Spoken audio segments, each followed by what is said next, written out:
what I've come up with was I've always had something special in my heart. Like I always had a seed, like I can do something big. I really can. And I always believed that. And I thought it was with sport. Turned out it wasn't. Um, and I eventually got into real estate. And that still didn't feel that or fill that void that I was having. Like you need to do something big. And where I really think it stemmed from was when I really hit that turning point, when I was at my lowest and I started working on self-development and self-improvement and trying to become the best version of myself. That's when I started to get fulfilled because I was doing the things that I know I was supposed to do. And I previously wasn't doing them. And I'm like, well, now I feel great. Welcome to The Breakthrough with Stephen Husted, the show that takes you behind the scenes with successful entrepreneurs, real estate investors, and other movers and shakers in the business world. In each episode, we'll sit down with our guests to explore their personal and professional journeys, including the challenges they faced, the breakthrough moments that propelled them to success, and the strategies and the tactics they used to get there. Get inspired by new ideas and strategies and get to know our guests on a deeper level. Join us for candid conversations, powerful insights, and plenty of breakthrough moments. Please help us grow by subscribing and sharing the podcast, and welcome to the show. Hey, it's Steven. Welcome back to The Breakthrough. Today I'm hanging out with David Johnson. You know, every once in a while you meet someone who really makes you think about the nuts and bolts of what we do in real estate, and David is definitely one of those folks. David's been all over the real estate map, from flipping houses to navigating big investment deals. He's got a knack for making the complex seem simple. We're going to unpack some of his biggest wins and the lessons learned from the hiccups along the way. He's also big on the personal side of the business, how to stay grounded when your career is anything but. We get into how real estate impacts personal life, and David shares some insights that are both inspiring and incredibly practical. Whether you're deep into your real estate yourself or just fascinated by how people make it in this high-stakes field, David's perspective is refreshing. He doesn't just talk the talk, he walks the walk, and he's here to share how he does it. So grab a coffee, settle in, and let's get into it with David Johnson. Ready? Here we go. We're live here, buddy. Thanks for having me. Let's do it. I think it's always funny when I get going on a podcast, we have those couple minutes to kind of talk to the guest beforehand. And sometimes they're like, either they're asking an email or it's beforehand, like, what are the questions? What are we going to I'm like, I told Lauren, I'm like, I don't care what it is. I just go. Yeah. I just go. I think it's better that way too, because you can get a organic answer from me rather than me looking at all the questions and then, okay, what do I want to say for this? What do I want to say for this? Yeah. So I'm off the top. Yeah, absolutely. And I feel too, lately, I've had some big guests on, and I know they go on a lot of podcasts. And so I don't want them to talk about the same thing over and over and over. You know, that's pretty safe and easy. But sometimes it's really hard to get them to move in a different direction as well. I've noticed, even though I try to like pivot them, throughout. So would you say you have a lot of real estate people on your podcast or just business people in general? Real estate focused.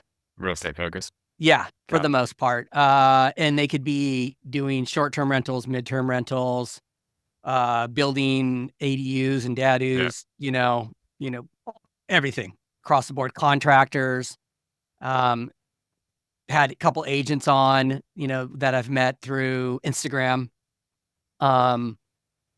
Just kind of across I don't know. And I'm getting to that point too, where I just want to interview all kinds of people. You know what I mean? And that's the cool thing too.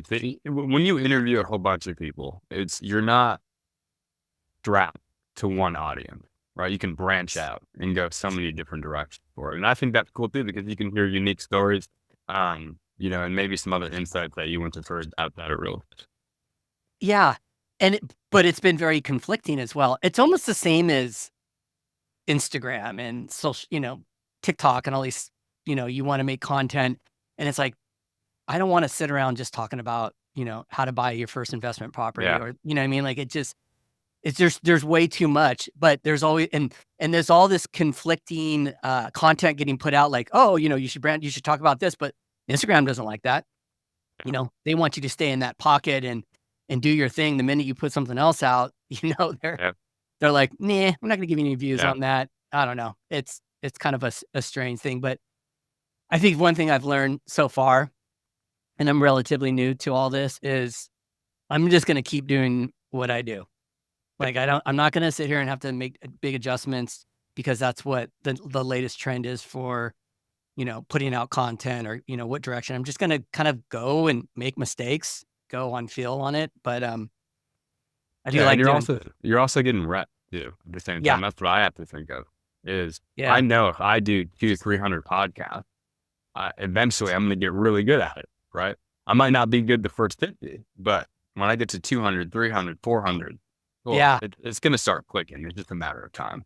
dude. It's that. You know what? It's so true.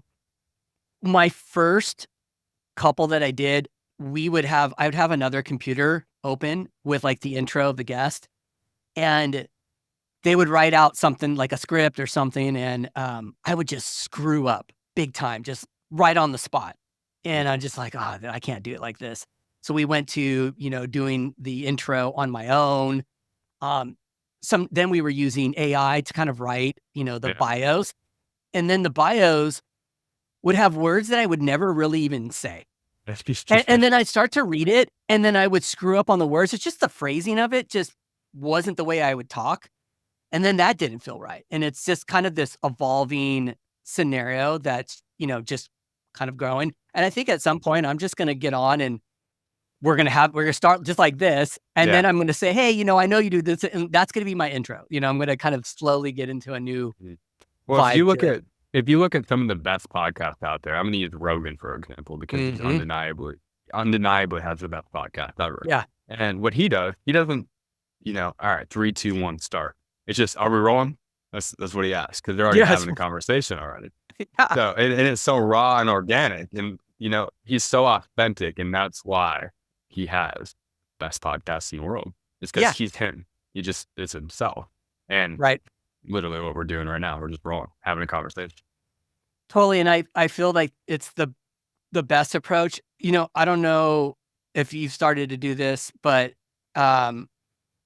yes, I watch Joe Rogan. Rich Roll is another one who I listen to a lot. And it's hard because, like, Rich Roll, I'm like, I don't never talk like this guy. His words and how he articulates things. And then I go back and I go, wait a minute. This guy's been doing a podcast forever. You know what I mean? Like, he has put in the reps. And there's a big learning curve. And I'm almost wanted to get to a point of going back to his original ones and Joe's. Yeah. And just kind of seeing like where it all started. It's almost like looking at Gary Vee back in the days. Yeah. You know what I mean? Those videos of him are crazy. They're crazy, right? Starting. Yeah. Yeah. And that's the way it should be. I think it should be when you look back, you go, oh God, that sucked. That was terrible.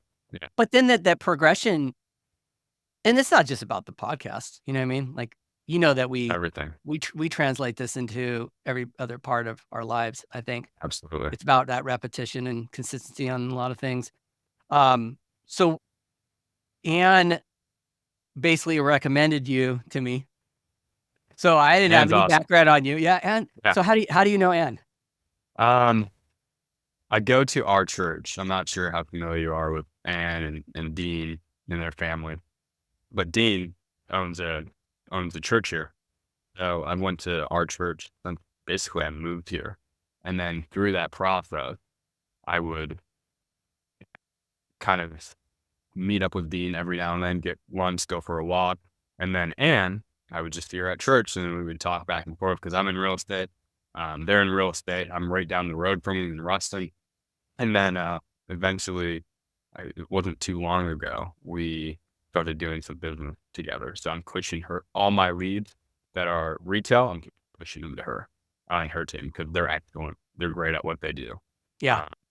And, it was just kind of worked out perfectly for the stage that I'm in right now in business, where I don't want any of our potential clients to come out of our CRM if they want to sell their property. And I'm like, well, I need to find somebody. And then ring, ring, ring, Anchor. So very easy join.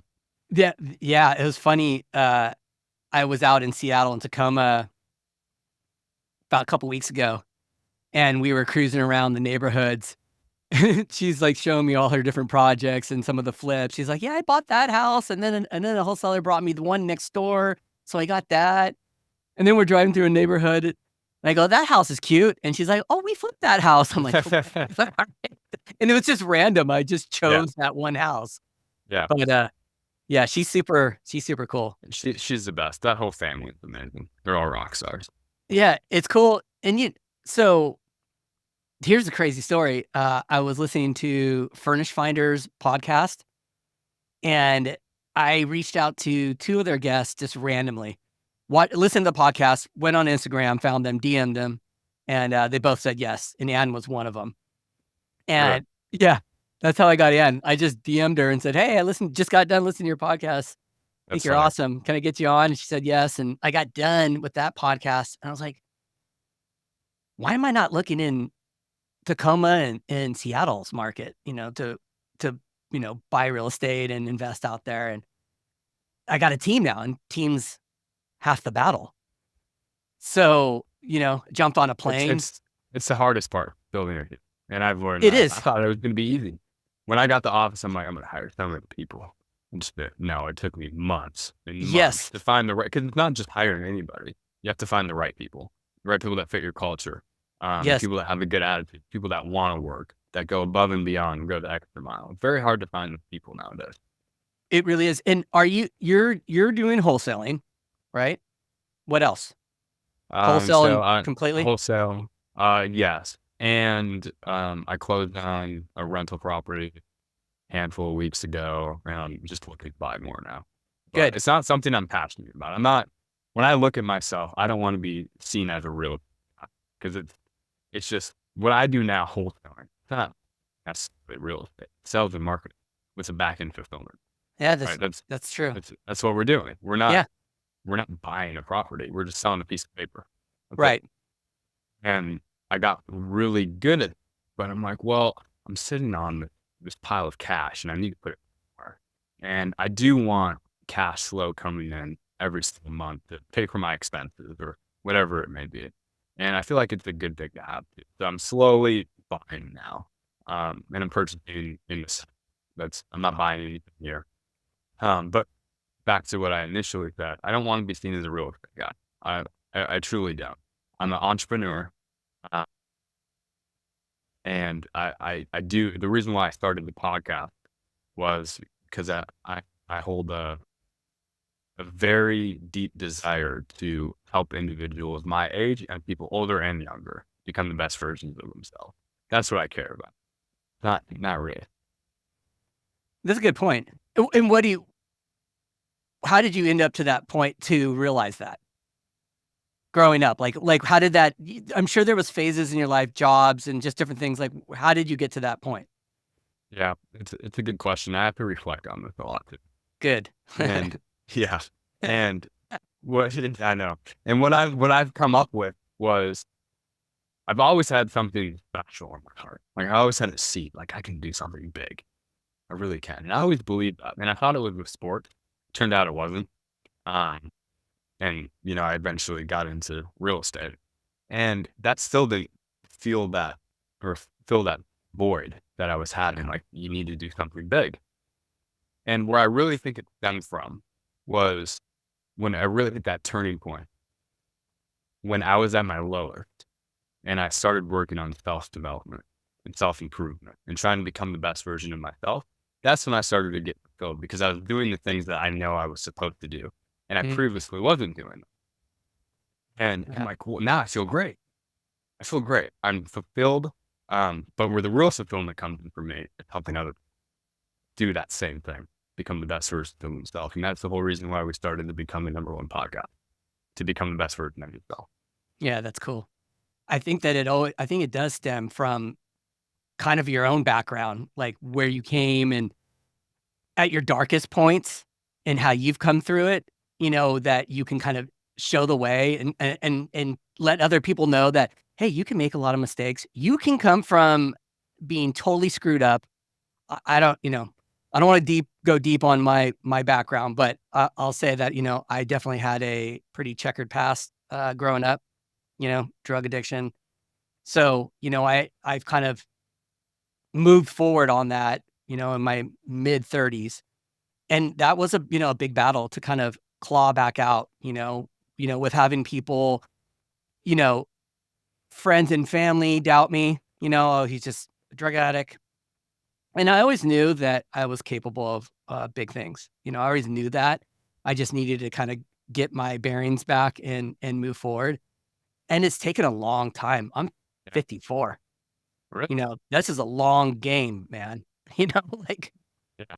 I've been there, done that. And it now it comes down to now with making content, being online, that I know that it's real estate is just one part of it. It's just more about how to help people. And you're totally right. It is the most fulfilling part of the scenario. Takes you out of the equation. And it's almost like you put that energy into them to give them belief so they can move forward. And that's like, it's It's crazy. unmatched. It's such a interesting feeling. And it came in the very beginning when I started making content with people like DM me and say, oh, dude, it was so great. Thank you. You're kind of changing my life. I was like, whoa. At first it took me by surprise a little bit. And then I had like the imposter syndrome kicked in. Yeah. Like, I'm not worthy enough to do this. Who am I? You know what I mean? I'm an ex-drug addict. Like, what do I know? And that's it. And that's exactly why you're worthy to speak on it. It's because of your past, because of what you had to overcome, right? If you didn't overcome those things, then you wouldn't have a story worth telling. But now you have a story worth telling. And that's exactly Yeah. why we're here today, talking right now. Yeah. And it's interesting because I didn't know a thing about you. Yeah. I left that. It's funny before we got on. I'm like, I'm going to go to the bathroom. I'm like, I don't know anything about my guest today. And I go, this is kind of cool. And funny enough, I'll tell you, I was almost thinking about starting a podcast down the road. The fact that I'm thinking about another one is kind of wild, where I don't know anything about the guest. Yeah. We just show up and it's like, oh, who's today? And the conversation has to go where it goes. I thought it would be a kind of a cool idea because I think every podcast, you pretty much know who's in front of you. Especially if they're high caliber, right? Totally. If they're high caliber, then you obviously know about that person. But it's cool. I mean, and I can validate what you just said there. We didn't know a damn thing about one another before that. We just hopped on and we started talking. Yeah. Yeah. And I left it that way. I got a little bit of a summary from Ann's daughter. And I looked at it literally 2 minutes before we jumped on. But I did it on purpose. Like, I'm like, I'm not going to, today I just wanted to just jump on and go with the flow on our conversation and see where we end up. So tell me a little bit about where you grew up. So I grew up in a small town in the middle of nowhere in Wisconsin, surrounded Really? by a cornfield. Yep. So, Oh, wow. 3,000 people. That was the population. It was a town called Baldwin, Wisconsin. Nothing's going on there. Nothing. But the cool thing was I was only about 50 minutes from Minneapolis because it was on the border of Wisconsin and Minnesota. So, when you grow up in a small town in Wisconsin, I was one of the only colored kids there. It's everybody knows everything about everyone. Everybody graduates, then they go to school within a 50-mile radius, and then they come back and then they stay there for the rest of their life. And I always knew that I didn't want to stay there. So as soon as I graduated, I moved to Scottsdale, Arizona. As soon as I graduated. What was your plan when you did that? Did you set a plan or did you just like, I'm out of here, I'm going to figure it out? No, so I went there. Okay, so I didn't move there the day after I graduated. I moved probably a month after. But as soon as I graduated, I went and visited there. So it was either I was going to move to Scottsdale or LA. And I went to Scottsdale and I fell in love with it. I'm like, this place is awesome. So, and I never did end up going to LA. But I was already going to do real estate. I was going to wholesale because I grew up with a couple of people that we were all going to move out there and do it together. Unfortunately, that didn't work out after a while. But yeah, so I already had the plan of what I was going to do, but it was exciting. It was a cool thing, right? Like I'm breaking the mold. I'm moving halfway across the country. I'm doing something that no one's ever done before where I'm from. And, it was a cool experience. It didn't go as planned necessarily. I had a little too much fun at a young age. I mean, I was 18, living in Oof. one of the coolest places Yeah. in the United States of America, and I learned a lot from it. I learned a lot, and that had to happen to shape me for who I Yes. am today. Yeah. That's good. How long did you stay there? I was there for 2 years. 2 years. 2 years. So then how did you end up moving to Washington? A female. Okay. Yeah. Yeah. A female. It wasn't getting out of Wisconsin this time. It was the female. And I've been here for almost 2 years now. It'll be 2 years in May. What completely different vibe. Oh yeah. Oh yeah. 180. Yeah. 180. It's good though, because there's not a whole lot going on. I can just put my head down and I can work. I can do what I need to do. But I will say I'm actually going to Scottsdale tomorrow for a quick day. Um, I have been able to build the discipline and mental fortitude now where I can put myself in a situation and still do what I have to do. Before when I was there, I couldn't do that because I wasn't able to develop that skill. So, Were um, were you partying? business that. Yeah. Oh yeah. Yeah. A How can lot. you not? It's Yeah. Scottsdale. It was fun. It was really fun. I don't regret it at all. I do believe I needed that type of phase in my life to Yeah. just get out of my and now it's like, okay, I don't want to go back to that. Um, super into health, fitness, and I don't want to put my body through that pain again. Yeah, and it's good, it's good to do it when you're younger, honestly. Yeah, I have a friend that her dad is old too, and he's like starting to party, like hard drugs, Oh you know, wow, in his 60s. It's like mixes. 60s, going off the rails. And I'm like, that does not end well. Your body's just not ready or capable for it at that point. When you're younger, you can bounce back from it and you can learn from it. And if you make any mistakes, you can move on. You got plenty of time. But when you're older and you do it, it's never works out good. So yeah, it's good that Yeah, you get it out of your system now. yeah, certainly is. And then I guess to go back to a little bit about my upbringing, I was adopted by my grandparents when I was 3 weeks old.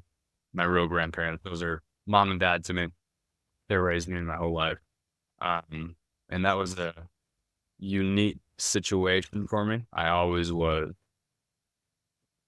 always not insecure, but kind of jealous of other people that had a good family or like a typical family. And that was something that really bothered me. But when I moved to Arizona, I realized like those people did everything. I could be on the street, I could be dad, I could, be a drug addict, I could be so many different things. But I had the right people in my life to provide me with a really good life. And I got really lucky. They set some foundations in there for you. Yeah. Yep. So my father was a truck driver, wasn't in real estate. He was gone 5 days a week, Monday through Friday. Learned hard work from him. Never complained one time. Always went to work. Didn't matter how he felt. Yeah. I learned a lot from him. Yeah, that's really cool.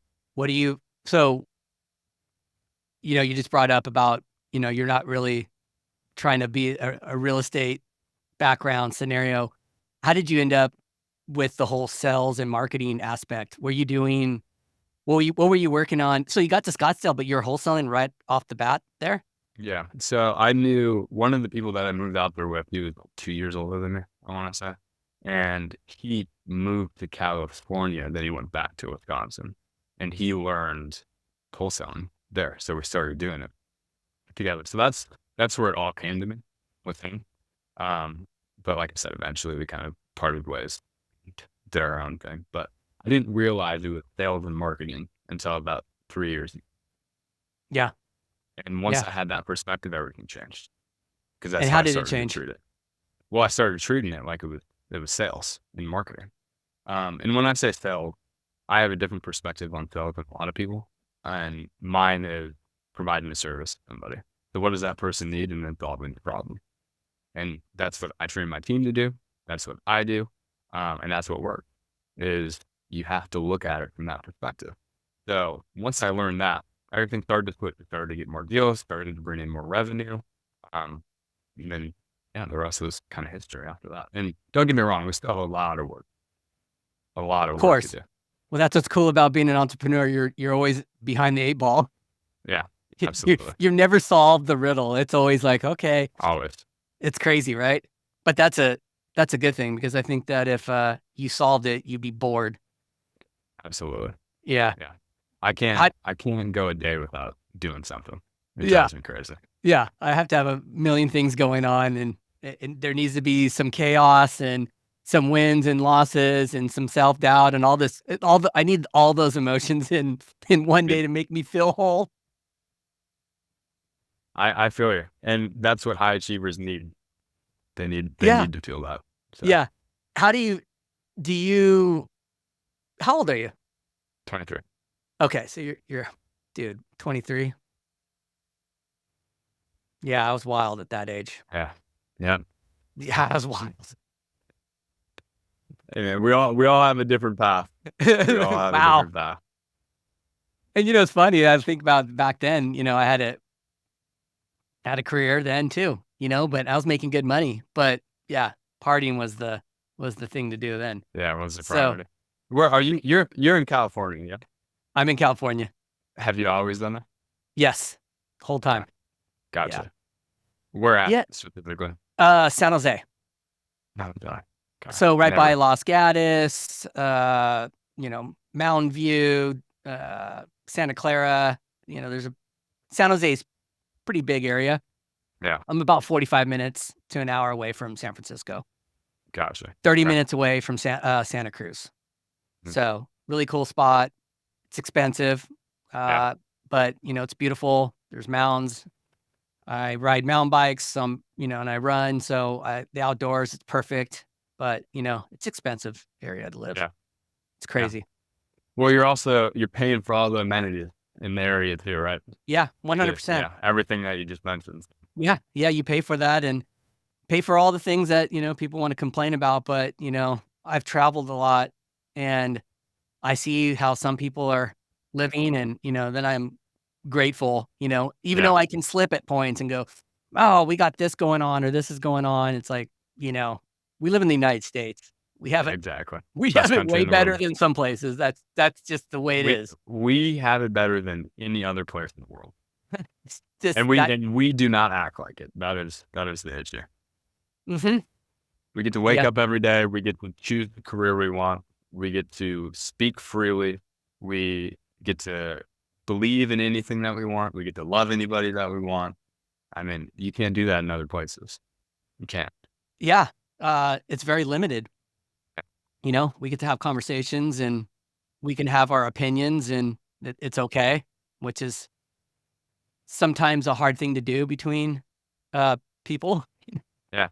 Especially in social media. If you have an opinion, you could have the Oh. most lightest opinion, man, and get destroyed. Oh, absolutely. And it's kind of funny to see that sometimes, even though if Isn't you it? agree with it, you just look at the comments like, this guy's getting toasted right now. Yeah. And you know what I was thinking recently? You know, dude, it could be the most lighthearted. It could be about a pet. It could be Yeah. something so minor. And it's like the first comment is like the trigger comment, that's Mhm. like figuring out what's bad about that video. Yeah. And I started thinking, I'm like, is this Instagram? Is this Instagram's fake accounts that know that they're just going to throw this out here to get the ball Yeah. rolling? You know what I mean? Well, you know what? Let's get the drama going. This is going to be too lighthearted. Like, we got to show some bad sides to it. Yeah, well, if you think about it, it's pretty strategic if you did that on your own video. Starts the controversy. Totally. Get the comment section going. Oh, yeah. I was just thinking about that. Driving over here, I was thinking about a video idea, and I was thinking of that, trigger, first, lead into the video and how I would position it. And it's almost like you have to do something that has a hook that can get people's attention, good or bad, to get them moving on it and to comment. And you could be thinking a completely opposite thing. I still haven't got to that point. Do you know who Andrew Tate is? Yeah.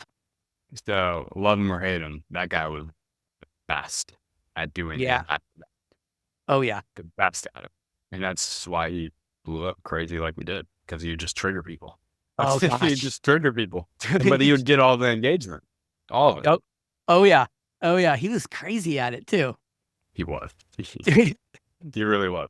there's this other guy that I follow on Instagram. And I'm spacing his name. And he's in real estate, he wholesales, flips, he's done it all. Now he does a lot of public speaking, and he'll put out some random political ones or just some really random ones. And I know he does it on purpose. He gets a lot of engagement from it, but you just see the people jump, unfollow. I like your real estate content. It's like, dude, it's a 1 minute video. Like, step back. Your day's gonna go on. You're gonna be okay. But it's always intriguing to see how it goes. Are you on Instagram? I am, yeah. You can find me at I'm David J. Okay, I cool. am David J. I'll get you after. Yeah. Yeah, we'll definitely have to connect too when you come out here next. We'll have to grab one. Yeah, that'd be great. Well, I'll be out there. I think I'm gonna be coming out there a lot, actually. So I'm currently really looking in Tacoma. I'm actively looking at a couple deals right now in Seattle. Yeah. So are you buying and holding, or are you flipping as well? I'm gonna do the Dadu play, and I'll flip them. Yeah, yeah. I don't know quite yet. I think with Tacoma, from talking to Ann, we're probably gonna maybe buy a couple and just land bank them and hold them until all these laws pass that we can sell off the Dadus. Is kind of what we're thinking. I don't know quite yet how many I want to keep as rentals. I don't know that whole play. I think what is going to happen if we go out there and, we got 3 to 4 projects going and we're doing pretty good financially on them, we're going to get hit with a lot of taxes. I'm in California. One of my partners is in, it's just the reality of it. So I'll probably end up just for a financial, aspect, be holding some of them and doing some tax strategies. I mean, would you, 1031 into something even bigger? Like a complex or anything like that? Yeah. Yeah. Yeah, I had that conversation with Ann when we were speaking. I told her, hey, if you had $1 million in cash, what would you do? And she was like, I'd buy an apartment complex. I don't think she'd say build one. I think maybe buy one that she can, buy one and rehab it and, force the appreciation and all that good stuff. But yeah, there's just so many different strategies. I think right now, the Dadu play seems very straightforward. The numbers are easy to digest. I understand that if you buy the house, you might break even the front house if you sell it. And then the land in the back, it's essentially free. And this is what it costs to build. This is the timeline. The timeline's about a year and you can sell it for X. Like, I can get my brain around that. So what intrigued you about, maybe this market and the Dadu play? Like, did you see a video? Did you already know Ann? What kind of, what stuck that out to? Yeah. So I think it was just a natural progression of where I'm at in my investing journey. We build ADUs out here in California, and I know there's a need for them. And I noticed out here, we build, affordable housing. Now we need housing. It needs to be solved. And, there's a lot of people that would say they don't like that direction of, building a house in someone's backyard and, there's congestion with cars or whatever the case may be. But at the end of the day, not everyone's going to run out and do it. So I think that it solves some affordability for, let's say, a nurse that wants to buy a house and wants to live in a neighborhood that's close to somewhat where they work, or 2 school teachers or something like that. So my brother used to build ADUs as well. So I've always liked them. And I think what gravitated was I started meeting people on Bigger Pockets and my podcast and started to see what they were doing out in Seattle. And it just kind of clicked, and I was like, wait, well, I can build a team out in Seattle and Tacoma. I gotta have a good feeling with the people I have around me. And then California passed AB 1033 to now allow you to sell the ADUs off, just like Seattle. So that just passed in January. So I figured, why don't start out there, learn the systems, do some deals, go from point A to B and then bring all that knowledge back to back here, California and help people do it. Yeah. which makes sense. Yeah. Yeah. Yeah. So it's been cool. One thing too, we can talk after this, but I just got into the Tacoma market probably about 3 weeks ago. So I'm newer to it. I did everything virtually. So I'm in, like I told you earlier, the South, basically, in Florida. But I have a couple people here that I could hook you up with for Oh, an good. off-market deal. Cool. Yeah, that's great, man. So you've been in, tell me the markets you've been working on. Yeah. So Florida, Tampa, Jacksonville, and a little bit of Orlando. Memphis, Tennessee, that's my main market. I've been in that market for about 3 years now. South Haven, Mississippi, Olive Branch, Mississippi, Horn Lake, Mississippi, Tacoma now, Indianapolis, that's the one, North Carolina, so Fayetteville, Raleigh, Greensboro. Cool. Yeah. What has been the pros and cons in some of those markets for you? Like, what's been your favorite market to work in? Memphis. Memphis?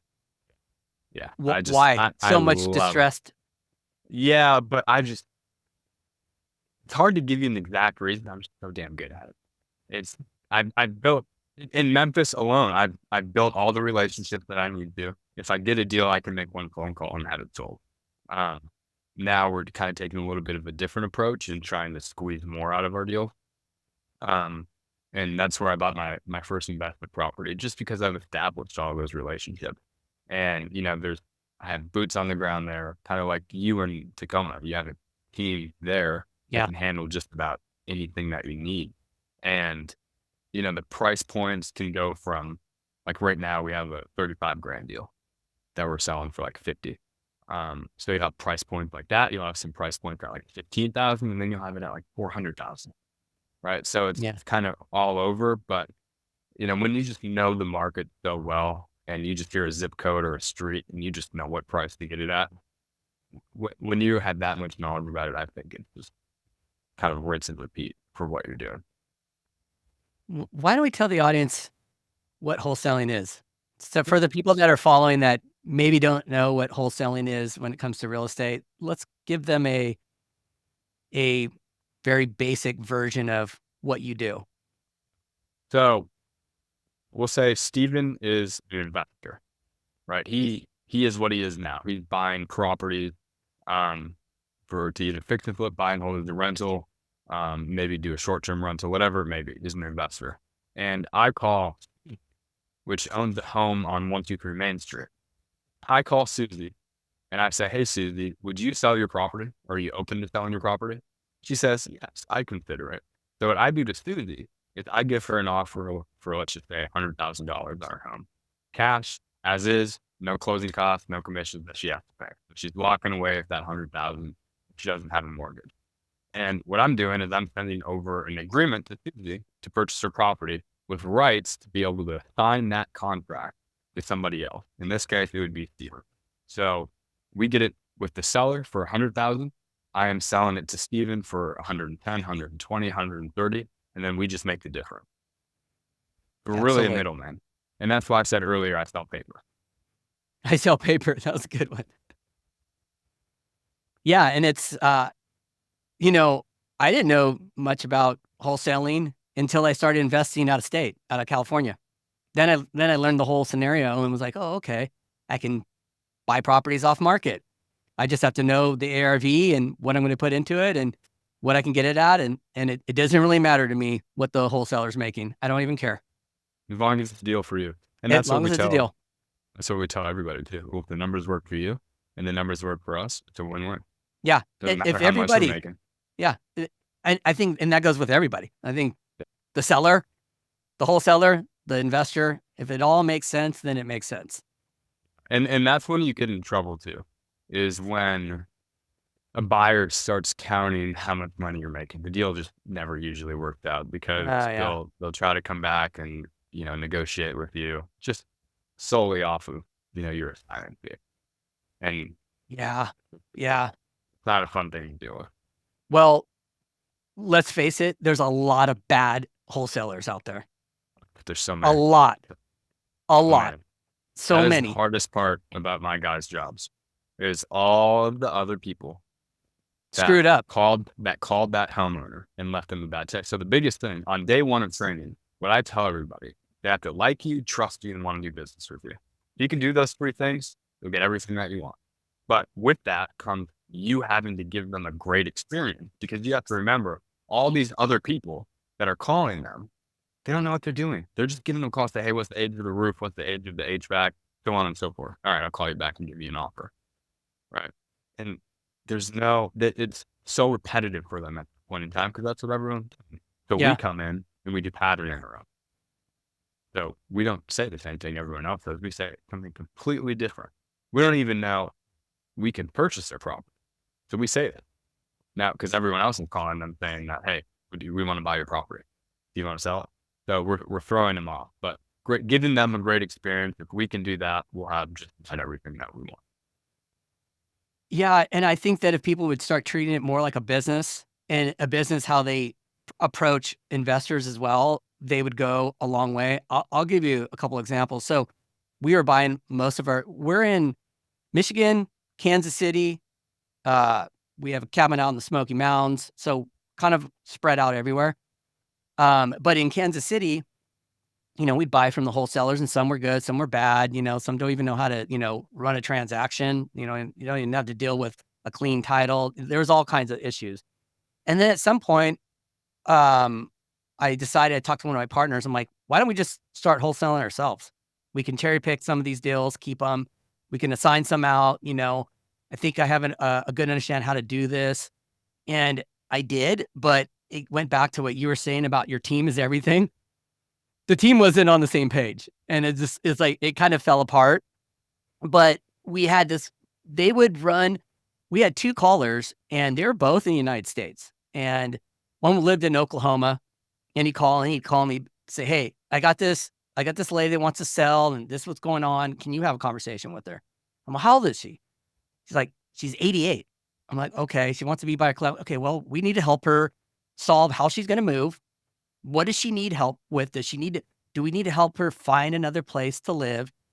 Like, we gotta solve all her problems. This is not about what can we get the property for? What can we assign it? Yeah, how much are we going to make? How much are we going to make? Start with just helping. And they really didn't understand that until I started really focusing on that part of it. I even made some calls, and my calls were definitely not, hey, you want to sell your house? Like, look, we're looking to buy in the area. If you have any interest in selling, I'd get a dialogue going, and I just talk to them like, hey, if you're not, it's fine. Let them go. If they had any interest, and like, hey, do you have anything on your mind that any hesitation? Is there anything that we should know? What can I do to help you go from point A to B? And that would solve so much, then the pricing would happen. And if it made sense with everybody, we'd move forward. But it fell apart because I was doing too much work, and I was like, this is not where I want to put my time. So walked away from that.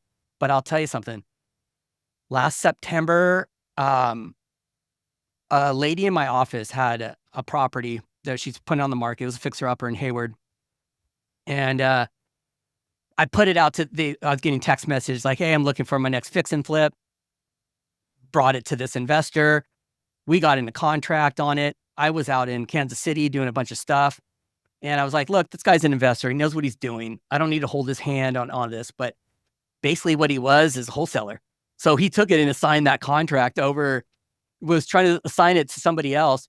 And he was making all these appointments saying, hey, I need to bring my contractor. I need to bring my handyman. But he was just bringing other investors in, and he overpaid, and the deal fell apart. And it was just like this non-transparent bullshit that this dude did.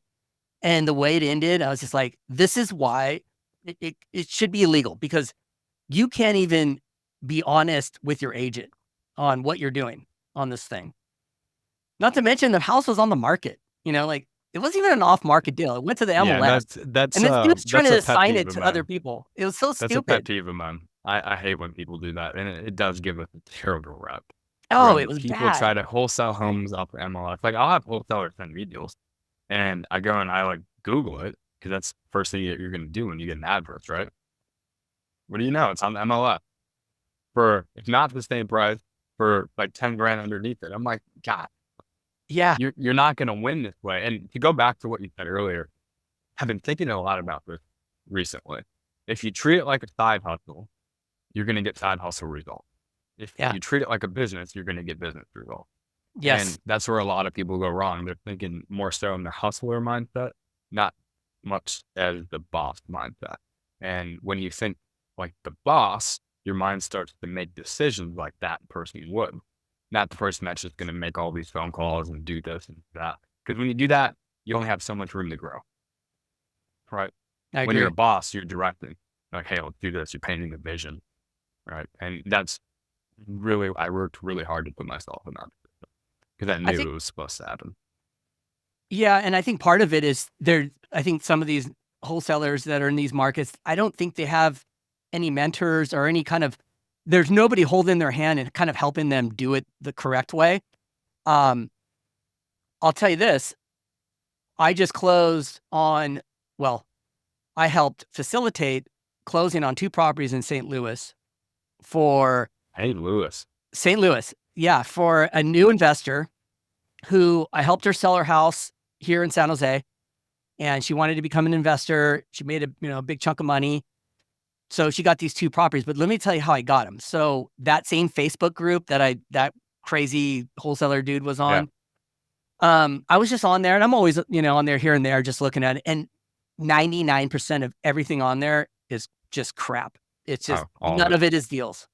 And this guy put one up, and it was St. Louis, 2 properties, 115. He had the appraisal reports on both properties. He had the property inspections on both properties. He had the PM reports. He had the T12s. He had everything lined out. I looked at the thing. I'm like, oh, this is a good deal. These are a good deal. Googled it, looked at them, totally clean properties. Looked at their appraisals. They appraised higher. Like everything was clean. She bought them, but that guy ran that scenario so clean. And now I talk to that guy. He lives in Atlanta, and he's been doing it for a long time. He stays in one little pocket that he knows, St. Louis. He buys there himself. And now we talk periodically. He's like, I'm on his list, and I told him, hey, if you have this, I'm looking for this now. If you move into Kansas City, send me those deals too. But and Yeah, you nobody gotta, talked about it. yeah, you gotta find a way, as I'll speak more so for the new wholesalers, but also the ones that have been in the game for a long time. 'Cause they still don't know what they're doing. You have to find a way to stand out, not only in your marketing, but how you deliver it. So one thing that we started to do recently was pay a contractor to go out to each property and give an actual rehab quote. Because most wholesalers will just say, well, the property needs 25 grand to work when it actually needs 50. So Right. we have now a rehab quote that tells you exactly what needs to be done. And if you were to, you could use that contractor. And that's helped us a lot as well. And also, obviously, including comps in that, accurate comps, not ones that sold a year ago, not ones that are a mile away, that are right next to the property. Yeah. And then, yeah, so and then we start a little bit lower on our price when we market it, and we label it starting or start price, not asking price, but start price. That usually drives the price. That's good. Yeah. And that took time for you to get it to that point, right? You made your mistakes and then learned from them. And Absolutely. yeah. Absolutely. Like And I said, like the rehab quote was something I just started doing. It. And that just comes with time and experience. yeah, and some people don't put that type of work in. They just want the quick buck, and they don't really want to treat it like a business, as I said, and they typically will burn out. Yeah, most That's people don't have the money to pay for if you're doing 15, 20 properties a month, most people can't pay $300 for a contract to go out there and look at it too. So yeah, it's, it can be hard, and I understand that, but we all have Google. We all have all of these tools and resources at the tip of our fingers. We just have to use them. true. Yeah. So I want to pivot a little bit here. Give me a little background on what your day looks like. What do you do? Yes. How's your day start? What do you Yeah. what do you do? Keep your mind clean. Wake up about 4:30. Go to the gym. That's usually about an hour-ish. I'm there for. Then I come to the office right after. I'm usually at the office at like 6:30 in the morning. my day to day is different just about every day because I'm either putting this fire out or I'm putting this fire out. Or, I have a team meeting in the morning, I do training, and I'm always just trying to do something that is going to generate revenue or push the needle forward. And, a lot of that recently has been recruiting, trying to find people that are a good fit for our company. And, we hired a few more people 2 weeks ago. So that's kind of been off my plate for a while. Um, just being there, a big part of my job is being a cheerleader as well for my guys, making Mhm. sure that they're in the right mindset, that they're properly prepared for, what they're about to go into. And then, I kind of wrap the day up around 6 o'clock, leave the office, usually get home, read, go for a walk, eat, and then do it over again. There you go. That's a good balance. You're on the right path, buddy. Don't need to be seriously. Like, Yeah. Well, there's a lot of work that needs to be done, a lot, especially for what I'm trying to do. that's great. And hopefully that stays like that in your 50s like me, because I don't know, I get very antsy when things are slowing down for whatever reason. Like, oh, take some time. I like taking time off. Like, don't get me wrong, but I also like to be energized and excited about doing things, that I'm Absolutely. passionate about. Like, it makes you feel alive. I don't know how else to put it. You know, how long, when you go to the gym, when did you start going to the gym? I've Is it recent or you've been going No, since you were I've young? been, yeah, since I was young. So I was heavily involved in sports growing up. So I've always kind of been working out, doing this. Before it was my main sport in high school was like basketball. So I'd always do like basketball workouts, but after that slowly was coming to an end, I, got into lifting weight. I've been doing that for, I can tell you how long. It's It's, hard to it's break never from been it. it's never been a thing in my life where like I'm doing it. Yeah. Funny enough, even when I was at my worst, when I was partying like crazy, Yeah. I still would go to the gym. Yeah. You know what I It mean? makes you feel good though. When you're partying and you're going Yeah. out and you're doing all these things, like you feel good about at least going to the gym. Uh, And I wasn't alone. I look back now, when I just said that to you, I remember all the party guys that were, we were going to the gym. We still wanted to look good, Yeah. even though we were trashing our bodies at that point. But, Yeah. you know, Yeah. So have you heard of 75 hard? no. So Mm-mm. it's a mental toughness program, but it's 2 workouts a day. One indoors, one has to be outdoors. They each have to be a minimum of 45 minutes. You have to drink a gallon of water. You have to read at least 10 pages. You have to follow a diet. And you have to take a progress picture. And there's no cheat meals, no alcohol, no nothing. And started that January 1st. And then there's like a phase after that, too, like a 30-day phase where all of those things I just said, but you have to take like a 5-minute cold shower. You have to meditate for at least 10 minutes. And there's one more too. I'm How's it missing. been But going? it's been good. I did it last year. It really keeps me sharp. Really keeps me sharp and focused in what I'm doing. I'm not going out. I'm not eating bad foods. That's, causing me to be a little foggy. And I just feel good. Feel good, and I'm ready to go. Yeah, that's good. And, I think now, I think about it growing up, it's just a different time period now. Like, you got so much content and information at your fingertips now that you can really, it's a blessing and a curse to be honest. I got into racing mountain bikes in 2014 and kind of let going to the gym, just stop going. Like, one, okay, I don't want to be big anymore. I need to be lean. So I just, raced mountain bikes and that was it. And then I started getting older and I'm like, okay, now I really do need to start working out because I'm getting older. I need to keep strength in there.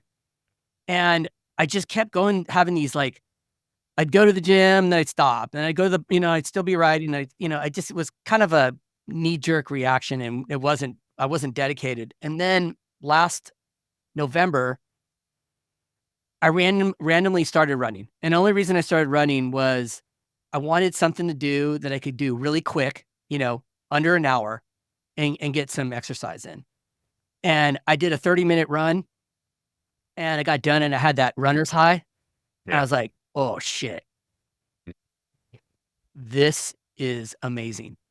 Yeah. And then I was hooked.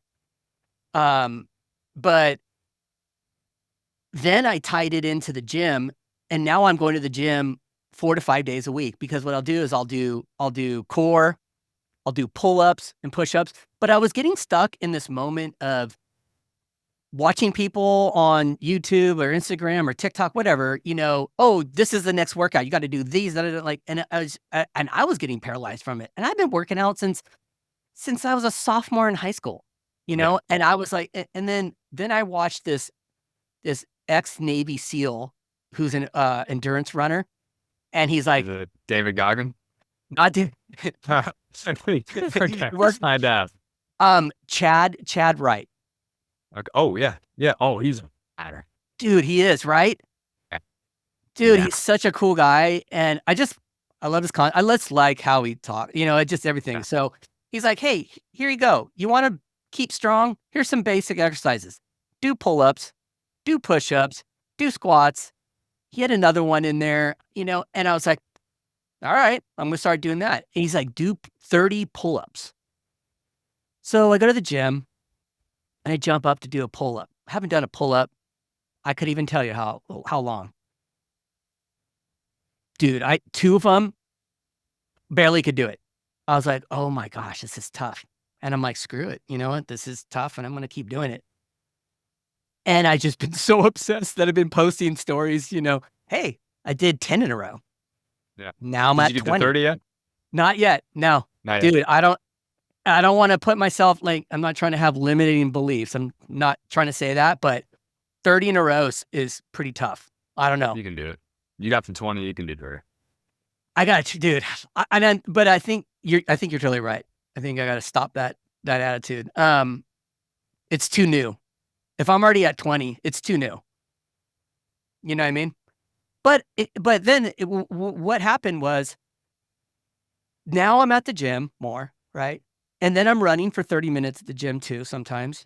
And that consistency made me go, okay, now I feel really good about myself. And that little point, that it took all that friction in years of up and down, to get to that point. Do you know what I'm saying? But that's not really what it's all about. It's not just about that little part in my fitness part.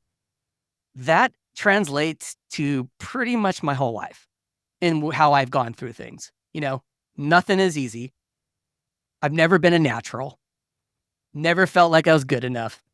You know what I mean? Well, also, too, because everything that you've done was significant, right? It wasn't something easy. It was something worth having. And something Yes. worth having comes a lot of pain, frustration, takes a lot Yeah. of mental fortitude, grit, all these different things. And now that you've got to that point, you can look back and you can think, dang, that was hard. Yes. Of course it was hard. Yes. It's supposed to be hard. Yes. It's not supposed to be easy. If it was easy, everybody would have it. And that's such a common thing, but it's so true. And the older that I get, I'm like, that is right. If it was easy, everybody would do it. And that's what I have to remind myself. When I don't want to come to the office in the morning, or I don't want to wake up, or I don't want to stay here, like, I have to think about, well, your competition's not. They're going home. Yeah. Eventually, over time, compound interest, you're going to have what they want. You're going Yeah. to have it. And you're always going to be, your biggest battle is going to be with your brain. Yeah. Yeah. That is going to be that's your biggest battle. 100%. It's funny that, you're telling me you're into running, because I'm doing a marathon in about a month from now. And What? I hate running. I hate running more than anything in the world. It's, I didn't even want to do it. It just kind of fell in my lap. My team, me and my whole team were running one. And for me, it's constant pursuit to shut that voice in my head. That voice that just wants to walk, that wants to give up, that doesn't even think I need to be here. I'm always going to battle against that voice, and that translates to so many other areas of my life. Yeah, 100%. Just from running. Just from running. I try not to get too crazy sometimes on stories, on Instagram, but I put a lot of things out there about, I try to keep it not so, I put a lot of stuff about real estate, of course, and things I'm going through in my day to day. I really try to tell that thing, but the fitness part is a really big part. I try to drive that home to people that, yeah, running does suck. It hurts. That first mile, I just was going through it this morning, and I was going to post about it. That first mile, I'm like, why am I doing this? I'm 54. I'm Always that slow. voice. Why am I here? Why? It's cold. It's cold. I suck. Why? What am I trying? And then, I run a 5K and I'm like, yeah, cool. That feels good. And I like to have, I love that battle in my Yeah. brain. Do you think that you get more joy or fulfillment out of, just completing the run or being victorious over that voice in your head? Both. I think both. Yeah. Yeah. I think both. I like to, because my brain wins sometimes, gets the best of me, wants to baby me, Yeah. wants to keep me safe,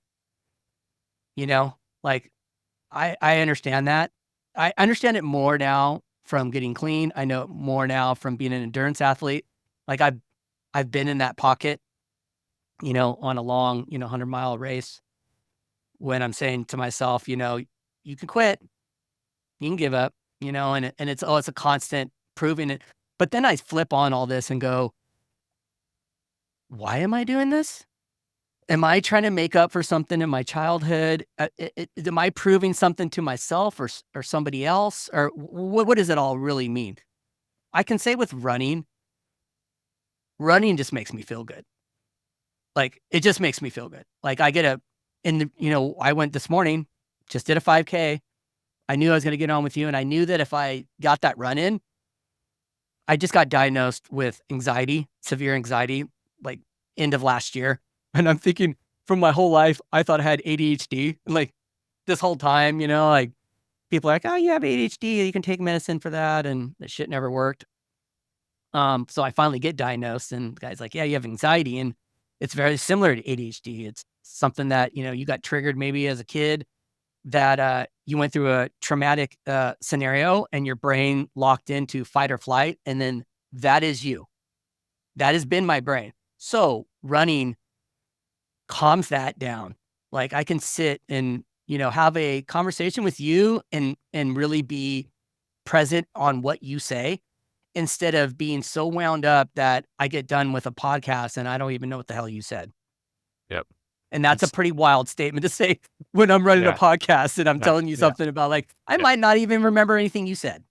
Yeah. You can zone out. I mean, and that happens too. It's interesting that you say that because I think we all have anxiety in our own way. Yeah. In some way, shape, or form. For some people, it might not be as severe as other people. But when I really had it, it came back to me realizing that I wasn't doing anything I was supposed to be doing. So I always get triggered, and my heart and mind would start racing that, oh, I should have done this, but I didn't do it. So now I'm starting to get worried and anxious about it. Yes, And I go through that too. once I figured that out, I'm like, well, just do the damn thing. Do the stuff that you're supposed to do. That's Yes. it. And that's why I'm so focused on what I'm supposed to do every day. One thing that I use is called the power list. So every single day Wait, I which have one do you like have? What do you it's called got? the Show me power that. list. Yeah. Okay. What it is, it's I'm just opening it up. I don't know if you can see this, but so what you do, you write like 5 critical tasks in there each day. Something that you can do that's going to push the needle forward. The intention here. And it's funny that you have that, but this really helps. It helps Yeah. her. It helps her Yeah. stay on track. Well, because what it does is it, if you're not accomplished and then you get kind of pissed off at yourself and you start, Exactly. Yeah. Yeah. And then uh, if I'm having a bad day too, like in this thing, it has like win or loss. You complete all 5 things, you win the day. yeah. And I can go back if I'm like, oh man, I'm not feeling it. I can go back and I can look over the last 365 days. I'm stacking win every single day. And there's some days I'm going to lose where I'm not going to do, a Yeah. couple of things, but majority of it, I'm winning the days, and I can look at that and I can feel good about myself. Okay, you're doing what you're supposed to be doing. Mm-hmm. And that's really helped me a lot with, anxiety, with stress, with, and also just kind of progressing in life too. it's amazing that you have this head on your shoulders that is pretty wise and ahead of your time, honestly, at 23. Not saying that there's 23-year-olds that are, not thinking the same way as you, but you're on a good path. Seriously. I appreciate it, man. I believe that I'm here to do something big and great and help a lot of people. I think that that's funny you bring that up. I think you're right in that pocket to do that, honestly. Like, I think that's cool. And I'm really glad that Ann hooked us up. Yeah, me too. So cool. I really enjoyed them. So crazy. Yeah. We didn't know anything about each other about an hour ago. Isn't that wild? I know. It's crazy. Yeah. But we're also in the business of talking to people too. Right? That's what we do. We have conversations and we can build rapport, and I believe that this conversation came very, very naturally. And it was nice. I enjoyed it. Yeah. It was good. So well, let's leave it at that. Where can people find you? Yeah, so you can find me on Instagram, I-N, the letter I, letter M, David J. Just dropped the podcast called the Becoming Number One Podcast, where our goal and mission is to help you become the best versions of yourself. You can find that on Spotify, Becoming Number One Podcast. And then we'll have YouTube up shortly and Apple Podcasts as well, but we're giving us trouble right now. It's got to have those troubles to get going on those things, right? It's crazy. Yeah. Spotify's been reliable though. Yeah. We'll put your links in here in the show notes too. I really appreciate you jumping on, and it's kind of crazy because we're gonna get done with this podcast, but now my head going, well, he's in the market that I'm going to be investing in, so he's just gonna be a friend and a connection, and and I have Ann. It's pretty cool. That's what's pretty wild. I get people asking me like, do you make money from your podcast? What is it all from? I'm like, guys, I laugh. It's the funniest thing when I hear people say this crap to me, I'm just like, you guys don't even know what you're talking about. Like those Debbie Downers that want to, try to bring you down on what you're trying to do. But at the end of the day, you end up having solid relationships with people, like Absolutely. Ann was, when I got done with Ann, I called her right after it. I'm like, that was great. And I think I want to invest out in Tacoma. She's like, okay. You can't put a price on the Ann Curry, I'll tell you that. No. A price to it. Yeah. Yeah. So, this has been great, man. I appreciate you jumping on. Likewise, I appreciate you having me. We'll be in touch for sure. Absolutely. And I'll get you on again. Yeah, myself, I would love to do it again. Because I really enjoyed this. And I hope we can do the same thing next time. Yeah. How many podcasts have you been on, by the way? This is not including mine. This is my third podcast. Third one. Good. Right on, man. Well, it's great. Well, hey, go get to work. Appreciate everything for today. Appreciate everything you said and all the knowledge that you brought in. You've definitely made my day. And I mean that a lot. I get off some of these podcasts and I'm really fired up. It's a weird thing. I don't know what it does, but it just gets me even more excited to continue down my path, Yeah. So I'll leave it at that. Thanks a lot, buddy. I'll talk to you soon. Okay. Yeah, most definitely. Appreciate you, man. Thanks, guys. Thank you for tuning into our show, where we hope you found inspiration and gained valuable insights. If you enjoyed this conversation and want to stay updated on our latest episodes, be sure to subscribe to our podcast and share it with others who might benefit from it. We appreciate your support and look forward to bringing you more candid conversations and breakthrough moments in the future. Until next time, take care and keep exploring new ideas and strategies.